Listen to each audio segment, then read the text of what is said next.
ನಮಸ್ಕಾರ ಸ್ನೇಹಿತರೆ, ಇವತ್ತಿನ ತರಗತಿಯಲ್ಲಿ ನಾನು ಈ 15,000 ಶಿಕ್ಷಕರ ನೇಮಕಾತಿಗೆ ಸಂಬಂಧಪಟ್ಟಾಗಿರ್ತಕ್ಕಂಥ ಕೆಲವೊಂದು ಮಾಹಿತಿಗಳನ್ನು ಹೇಳ್ತಾ ಹೋಗ್ತೀನಿ.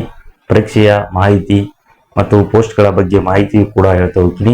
ಅದಕ್ಕಿಂತ ಪ್ರಮುಖವಾಗಿ ನಾನು ನೋಡ್ಬೋದು, ಈ ಶಿಕ್ಷಕರ ನೇಮಕಾತಿಗೆ ಸಂಬಂಧಪಟ್ಟಾಗಿರ್ತಕ್ಕಂಥ ನಾವು ವೈಯಕ್ತಿಕವಾಗಿ ಕೆಲವೊಂದು PDF ನೋಟ್ಸ್ಗಳನ್ನು ಕಲೆಕ್ಟ್ ಮಾಡಿ ಕೇವಲ 50 ರೂಪೀಸ್ಗೆ ಪೇಪರ್ 1 ಪೇಪರ್ 2 ಸಂಬಂಧಪಟ್ಟಾಗಿರ್ತಕ್ಕಂಥ ನೋಟ್ಸ್ಗಳನ್ನು ಏನಪ್ಪ ಅಂದ್ರೆ ಸೆಂಡ್ ಮಾಡ್ತಿದೀವಿ.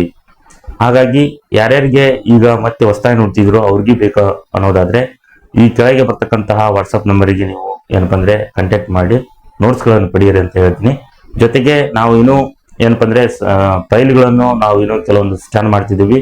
ಆ ಸಬ್ಜೆಕ್ಟ್ಗೆ ಸಂಬಂಧಪಟ್ಟಿರ್ತಕ್ಕಂಥ ಏನಿದೆ ಗ್ರೂಪ್ ಮಾಡಿದ್ದೀನಿ, ಕಮ್ಯುನಿಟಿ ಗ್ರೂಪ್ ಆಲ್ರೆಡಿ ಜಾಯ್ನ್ ಆಗಿದ್ದಾರೆ. ಇದು ಲಿಂಕ್ ಕಳಿಸಿದ್ದೀನಿ. ಯಾರ್ಯಾರು ಜಾಯ್ನ್ ಆಗಿಲ್ಲ, ಸೊ ಯಾರ್ಯಾರು ಪೇ ಮಾಡಿದ್ರು ಅಷ್ಟು ನೀವು ಜಾಯ್ನ್ ಆಗ್ರಿ ಅಂತ ಹೇಳ್ತೀನಿ. ಜೊತೆಗೆ ಯಾರ್ಯಾರು ನೋಟ್ಸ್ ತಗೊಂತಿರೋ ಅಷ್ಟು ಕಮ್ಯುನಿಟಿ ಗ್ರೂಪ್ ನ ಲಿಂಕ್ ಕಳಿಸಿದ್ದೀನಿ. ಅವ್ರು ಏನ್ ಮಾಡಿಪ್ಪ ಅನ್ನೋದಾದ್ರೆ ಅದಕ್ಕೆ ಜಾಯ್ನ್ ಆಗಿ ನಾವು ಡೈಲಿ ದಿನನಿತ್ಯದ ಏನು ಬಾಕಿ ಇರ್ತಕ್ಕಂಥ ಕೆಲವೊಂದು ಅಥವಾ ಅಪ್ಡೇಟ್ ಬರ್ತಕ್ಕಂತಹ ವಿಷಯಗಳನ್ನು ನಾವು ಏನ್ ಮಾಡ್ತೀವಿ, ಈ ವಾಟ್ಸಾಪ್ ಮುಖಾಂತರ ನಾವು ನೋಟ್ಸ್ ಗಳನ್ನು ಕಳಿಸ್ತೀವಿ ಅಂತ ಹೇಳ್ತೀವಿ. ಅದಕ್ಕೆ ಎಕ್ಸಾಮ್ಗೆ ಸಂಬಂಧಪಟ್ಟ ಶಿಕ್ಷಕರ ನೇಮಕಾತಿಗೆ ಸಂಬಂಧಪಟ್ಟಾಗಿರ್ತಕ್ಕಂಥ ಏನಾದ್ರೂ ವಿಷಯಗಳು ಅಥವಾ ವಿಚಾರಗಳು ಇದ್ರೂ ಕೂಡ ನಾವು ಸೆಂಡ್ ಮಾಡ್ತಾ ಹೋಗ್ತೀವಿ ಅಂತ ಹೇಳಿ, ಈಗ ಈ ಶಿಕ್ಷಕರ ನೇಮಕಾತಿಗೆ ಸಂಬಂಧಪಟ್ಟಾಗಿರ್ತಕ್ಕಂಥ ವಿಷಯಕ್ಕೆ ಬಂದಾಗ ಈ 15,000 ಶಿಕ್ಷಕರ ನೇಮಕಾತಿ HSTR ಮತ್ತು GPSTR PSTR 3 ಹಂತಗಳಲ್ಲಿ ನೋಟಿಫಿಕೇಶನ್ ಆಗುತ್ತೆ. ಈಗ ಕೆಲವೊಂದು ಗೊಂದಲಗಳಿಂದ ಇದ್ದರೆ ಕೆಲವೊಂದು ಪೋಸ್ಟ್ಗಳು ಒಂದೊಂದು ಏನಪ್ಪಾ ಅಂದ್ರ PSTR ಬಹಳ ಕಡಿಮೆ ಇದೆ ಅನ್ನೋದ್ರ ಬಗ್ಗೆ ಹಲವಾರು ರೀತಿಯಾಗಿರ್ತಕ್ಕಂಥ ವಿದ್ಯಾರ್ಥಿಗಳು ಆಕ್ರೋಶವನ್ನು ವ್ಯಕ್ತಪಡಿಸಿದ್ದಾರೆ. ಸೊ ಅವನು ನಾವು ಕೂಡ ಖಂಡಿಸ್ತಿದ್ದೇವೆ. ಸೊ ಅದಕ್ಕೆ ಸಮಾನ ಪ್ರಮಾಣವಾಗಿರ್ತಕ್ಕಂಥ ಎಲ್ಲರಿಗೂ ಪೋಸ್ಟ್ಗಳನ್ನು ಯಾವುದು ಎಡಿಟ್ ಮಾಡಿ ಬಿಡಬೇಕಾಗುತ್ತದೆ. ಹಾಗಾಗಿ ಎಲ್ಲಾ ಶಿಕ್ಷಕರ ನೇಮಕಾತಿಗೆ ಸಂಬಂಧಪಟ್ಟಿರ್ತಕ್ಕಂಥ ಏನ್ 3 ಹಂತಗಳು ಇದಾವೆ, GPSTR HSTR ಆಗಿರ್ಬೋದು ಮತ್ತು PSTR 3 ಹಂತಗಳಲ್ಲಿ ನೀವು ಸಮಾನ ಪ್ರಮಾಣವಾಗಿರ್ತಕ್ಕಂಥ ನೋಟಿಫಿಕೇಶನ್ ಮಾಡಿ ಅಂತ ಕೂಡ ನಾವು ಮನವಿ ಮಾಡಿದ್ದೇವೆ. ಹಾಗಾಗಿ ಈ ಎಕ್ಸಾಮ್ಗೆ ಓದ್ತಿರೋರು ನಾವು ಪ್ರಮುಖವಾಗಿ ಹೇಳ್ತಾ ಹೋಗಿದ್ದೀನಿ. ಕೆಲವೊಂದು ಸ್ನೇಹಿತರು ಕೇಳ್ತಾ ಇದಾರೆ ಪದೇ ಪದೇ, ಏನಪ್ಪಾ ಅನ್ನೋದಾದ್ರೆ ಈಗ HSTR PG ಬೇಕಾ ಅನ್ನೋ, ಯಾವುದೇ PG ಇಲ್ಲ, ನೀವು B.Ed ಮಾಡಿದ್ರೆ ಸಾಕು HSTR ಎಕ್ಸಾಮ್ ಬರೀಬಹುದು. ಮತ್ತೆ TET ಬೇಕಾ ಅನ್ನೋ, TET ಅವಶ್ಯಕತೆ ಇಲ್ಲ, ಕೇವಲ ನೀವು B.Ed ಮಾಡಿದ್ರೆ ಸಾಕು ಅಪ್ಲಿಕೇಶನ್ ಹಾಕ್ಬಹುದು.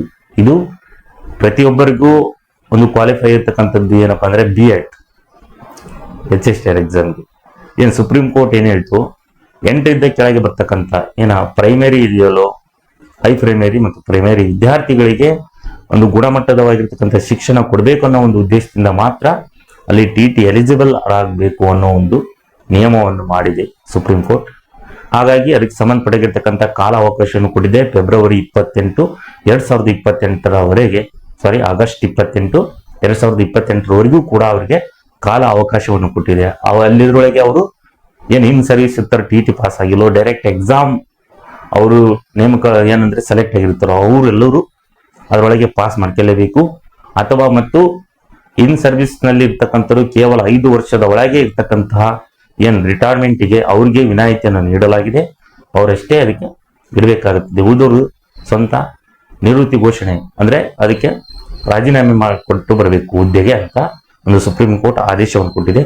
ಹಾಗಾಗಿ ಈಗ ಬರ್ತಕ್ಕಂಥ ಮುಂದಿನ ಕೆಲವೊಂದು TET ಎಕ್ಸಾಮ್ಗಳಿಗೆ ಸಂಬಂಧಪಟ್ಟಿರ್ತಕ್ಕಂಥದ್ದು ಯಾರ್ಯಾರು ವಿದ್ಯಾರ್ಥಿಗಳಿಗೆ ಏನ್ TET ನಾವು ಕ್ವಾಲಿಫೈ ಮಾಡ್ಕೋಬೇಕು ಅನ್ನೋದ್ರೆ ದಯಮಾಡಿ ನೀವು TET ಕ್ವಾಲಿಫೈ ಮಾಡ್ಕೊಳ್ಳಿ. ಮುಂದೆ ಯಾವುದೇ ರೀತಿಯಾದ ಸಮಸ್ಯೆಗಳು ಇರುವುದಿಲ್ಲ. ಈಗ ನೋಡಿ, TET ಪಾಸ್ ಆದ್ರೆ ಲೈಫ್ ಲಾಂಗ್ ಇರುತ್ತೆ. ಹಾಗಾಗಿ ಈ ಲೈಫ್ ಲಾಂಗ್ ಇರ್ತಕ್ಕಂತಹ ಸರ್ಟಿಫಿಕೇಟ್ಗಳನ್ನು ನೀವು ಪಡ್ಕೋಬೇಕು. B.Ed ಮಾಡಿದ್ರು ಅನ್ನೋದಾದ್ರೆ ನೀವು ಎಲ್ಲರೂ ಪಡ್ಕೊಳ್ಳಿ. ಯಾಕಂದ್ರೆ ಮುಂದೆ ಎಕ್ಸಾಮ್ TET ಕಂಪಲ್ಸರಿ ಮಾಡ್ಬೋದು ಪ್ರತಿಯೊಂದು ಎಕ್ಸಾಮ್ಗೂ. ಈಗ ಆಲ್ರೆಡಿ PSTR GPT ಇದೆ, HSTR ಯಾವಾಗ ಮಾಡ್ತಾರೋ ಗೊತ್ತಿಲ್ಲ. ಮಾಡಿದ್ರಿಂದ ನೀವು ಎಕ್ಸಾಮ್ ಬರೆಯೋಕ್ಕಾಗಲ್ಲ. ಏನು ನಾನು TET ಬೇಡ, ನಾನು TET ಎಕ್ಸಾಮ್ ಬರೆಯಲ್ಲ, ಅವಶ್ಯಕತೆ ಇಲ್ಲ ಅನ್ನೋರು ಈಗಾಗುತ್ತೆ. ಹಾಗಾಗಿ ನೀವು ಏನಾದ್ರೂ ಮುಂದೆ ಬರ್ತಕ್ಕಂಥ TET ಏನಾದ್ರೂ ಪರೀಕ್ಷೆಗಳು ಬಂದ್ರೆ ದಯಮಾಡಿ ನೀವು ಅಪ್ಲಿಕೇಶನ್ ಹಾಕಿ ಪಾಸ್ ಮಾಡ್ಕೊಳ್ಳಿ ಅಂತ ಹೇಳ್ತೀನಿ. ಜೊತೆಗೆ ನಾವು ನೋಡ್ಬೋದು, ಈ 3 ಹಂತಗಳಲ್ಲಿ ಒನ್ ಟೈಮ್ ನೋಟಿಫಿಕೇಶನ್ ಆಗುತ್ತೆ 100%. ಅವರು ಈಗ ಟೈಮ್ ಕೊಟ್ಟಿದ್ದಾರೆ 100 ದಿನದೊಳಗೆ ನಾವು ನೋಟಿಫಿಕೇಶನ್ ಮಾಡ್ತೀವಿ. ಜೊತೆಗೆ ಅದನ್ನ ಸಂಪೂರ್ಣವಾಗಿರ್ತಕ್ಕಂತಹ ಕೆಲಸವನ್ನು ಪೂರ್ಣಗೊಳಿಸ್ತೀವಿ, ನೇಮಕವನ್ನು ಮಾಡ್ಕೊಳ್ತೀವಿ ಅನ್ನೋ ಒಂದು ಭರವಸೆಯನ್ನು ಕೂಡ ಕೊಟ್ಟಿದ್ದಾರೆ ಎಲ್ಲರೂ. ನೆಕ್ಸ್ಟ್ ಬರೋದಾದ್ರೆ ಇದಕ್ಕೆ ಸಂಬಂಧಪಟ್ಟಾಗಿರ್ತಕ್ಕಂಥ HSTR, GPSTR, PSTR ನಾನು ಹಲವಾರು ರೀತಿಯಾಗಿರ್ತಕ್ಕಂಥ ಕ್ಲಾಸಸ್ದಲ್ಲಿ exam pattern, syllabus, book list ಕೂಡ ಕ್ಲಾಸಸ್ ಕೂಡ ಹೇಳ್ತಾ ಹೋಗಿದ್ದೀವಿ. ಹಾಗಾಗಿ ಎಲ್ಲರೂ ಇದನ್ನ ನೀವು ಸದುಪಯೋಗ ಮಾಡಿಕೊಳ್ಳಿ. ನಾವು ಉಚಿತವಾಗಿರ್ತಕ್ಕಂಥ ಮಾಹಿತಿಗಳನ್ನು ದಿನನಿತ್ಯದಲ್ಲಿ ಅಪ್ಡೇಟ್ ಮಾಡ್ತಿದ್ದೀವಿ ಅಂತ ಹೇಳ್ತೀನಿ. ಹಾಗಾಗಿ ನಾನು ಮುಂದಿನ ತರಗತಿಯಲ್ಲಿ ಈ ಶಿಕ್ಷಕರ ನೇಮಕಾತಿ ಒಂದು ಬೇರೆ ವಿಚಾರ ಇಟ್ಕೊಂಡು ಬರ್ತೀನಿ ಅಂತ ಹೇಳಿ ನಾನು ಈ ತರಗತಿಯನ್ನು ಮುಗಿಸ್ತಿದ್ದೀನಿ. ಎಲ್ಲರಿಗೂ ಧನ್ಯವಾದಗಳು.